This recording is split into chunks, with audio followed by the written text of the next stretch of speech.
How to hide birthday on Snapchat. Hey everyone, it's me Jessica from Create, Login and Delete.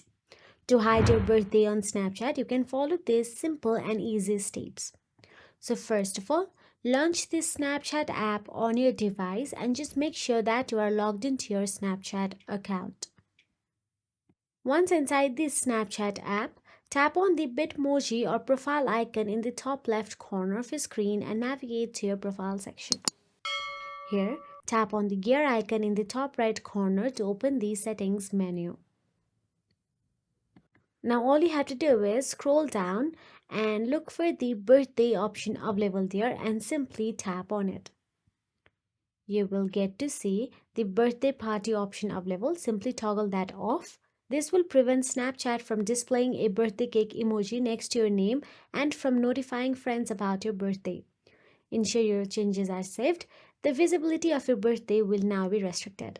If you found this video helpful, please like, share and subscribe, and thank you so much for watching.